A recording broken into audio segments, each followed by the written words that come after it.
Մեսինգը ճիշտ էր։ Հանկարծակի շրջադարձեր խոյի, կույսի և աղեղնավորի ճակատագրերում։ Երջանկության և հարստության հնարավորությունը հաստատվում է 2026 թվականի աստղագուշակությամբ։ Վուլֆ Մեսինգը խոսեց մարդկանց ճակատագրերի և կանխատեսված իրադարձությունների մասին։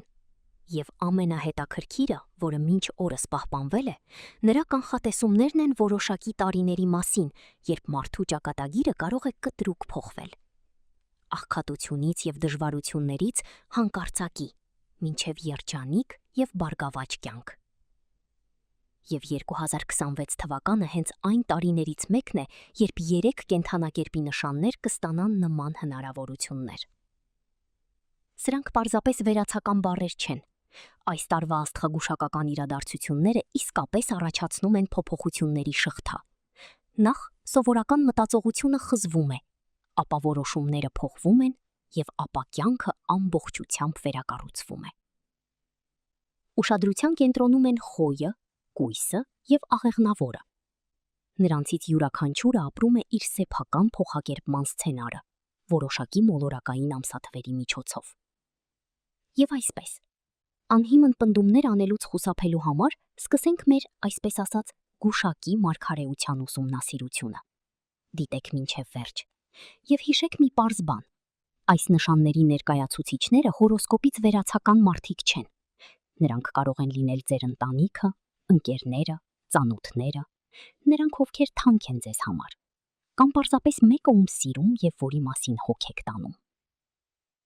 Միանգամայն հնարավոր է, որ դուք շատ մոտիկից եք ականատես լինում այս փոփոխություններին։ Խոյ, 2026 թվականի փետրվարի 23։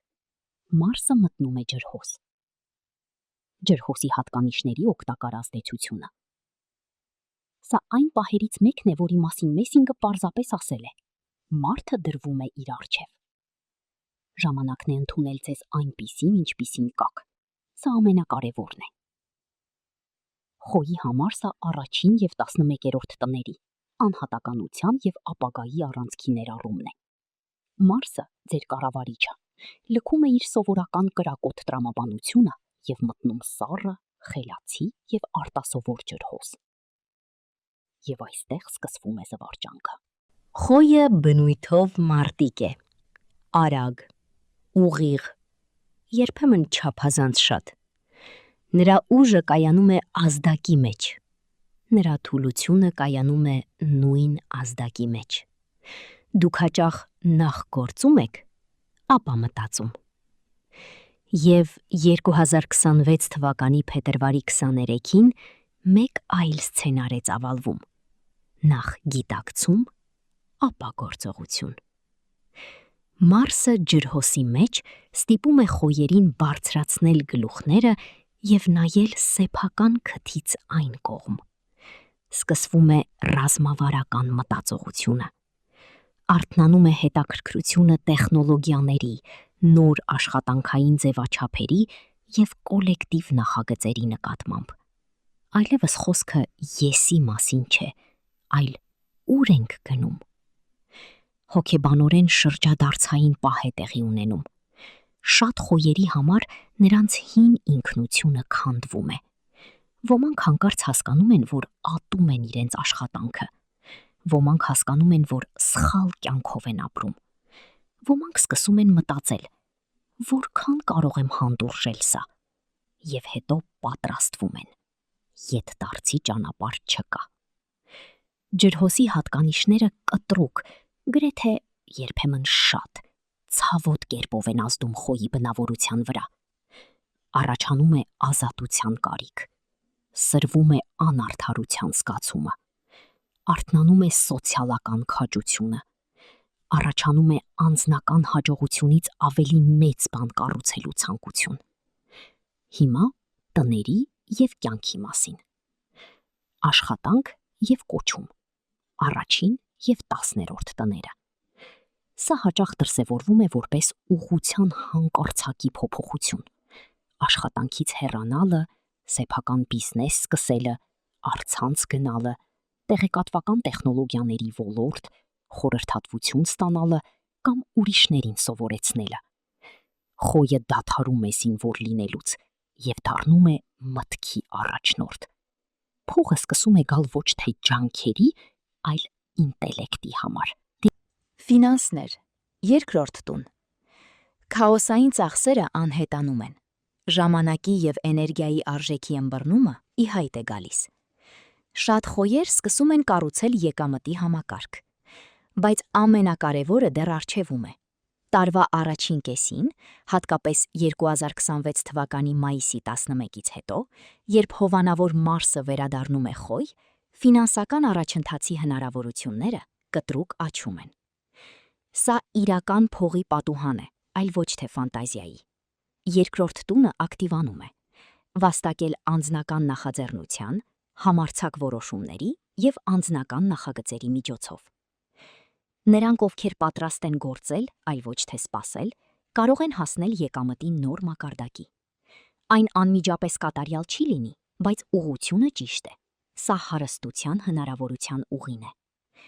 Միջավայր եւ նախագծեր, 11-րդ տուն։ Մարդիկ փոխվում են, հին կապերը անհետանում են, նորերը գալիս են, տարօրինակ, խելացի եւ ոչ ավանդական։ Դրանց միջոցով բացվում են հնարավորություններ։ Սա Մեսինգի ասացի ուղակի հաստատումն է։ Ճակատագիրը հաճախ գալիս է այլ մարդկանց միջոցով։ Հարաբերություններ, 7-րդ տուն։ Վերահսկողությունը թուլանում է։ Գործընկերությունները պահանջում են հավասարություն։ Եթե հարաբերությունները հիմնված էին ուժի վրա, դրանք կճաքեն։ Եթե հիմնված էին հարգանքի վրա, դրանք կհասնեն նոր մակարդակի։ Ներքուստ սա զգացվում է որպես զարթոնք։ Կարծես երկար ժամանակ մշուշի մեջ եք վարել, մթության մեջ լինելով, իսկ հետո հանկարծ ամեն ինչ պարզ է դառնում, ինչպես ինչ-որ լուսաբաց։ Խոյը սկսում է տեսնել իր կյանքի ընթացքը։ Մի խուճապի մատնվեք, եթե սկզբում ամեն ինչ վատանա։ Դա նորմալ է։ Հին մոդելը մարում է։ Եվ նոր մոդելի հետ դուք այս տարի անպայման չեք ձանձրանա։ Վուլֆ Մեսինգի խորհուրդը խոյերի ապագա սերունդներին պարզ եւ խիստ է։ Դադարեք ապրել ավտոմատ ռեժիմով։ Ժամանակն է օգտագործել ձեր ուղեղը։ Ժամանակն է ապրել ձեզ համար, այլ ոչ թե ուրիշների սպասումների համար։ 2026 թվականը խոյերի համար բախտի մասին չէ։ Այն հասուն որոշում է, պատասխանատվություն կրելու սեփական ճակատագրի համար։ Կույս 2026 թվականի փետրվարի 26 Մերկուրիի հետադարձ շարժումը ջրհոսում։ Սա ջրհոսի հատկանիշների բարերար ազդեցությունն է կենդանակերպի նշանի բոլոր ներկայացուցիչների վրա, ինչպես երբեք։ Կույսի համար սա 2026 թվականի ամենադժվար, բայց միևնույն ժամանակ ամենաանկրկնելի ժամանակահատվածներից մեկն է։ Մեսինգն ասել է. ճակատագիրը նախ կոտրում է հին տրամաբանությունը, եւ միայն դրանից հետո ցույց է տալիս նոր ուղի։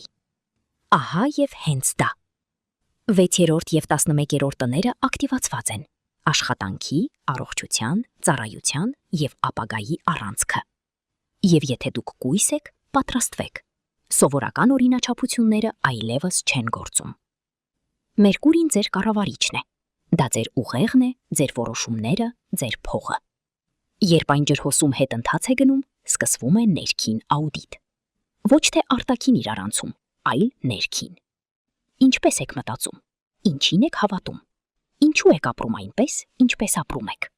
Աղեղնավոր 2026 թվականի մարտի 11 Յուպիտերը դուրս է գալիս երկվորյակների հետադարձ շարժումից։ Երկվորյակների հատկանիշների բարերար ազդեցությունը։ Աղեղնավորի համար սա հենց այն շրջադարձն է, որի մասին Մեսինգը խոսում էր որպես շարժման վերադարձ։ Քարտեզը ներառում է 7, 1 եւ 3, 9-րդ տների առանցքները՝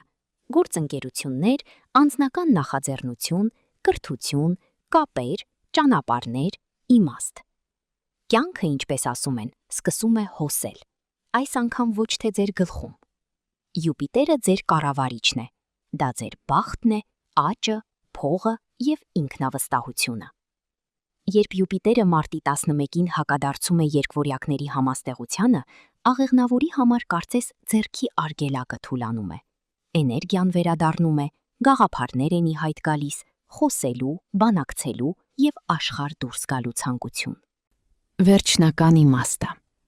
2026 թվականը պատահական հրաշքների տարի չէ։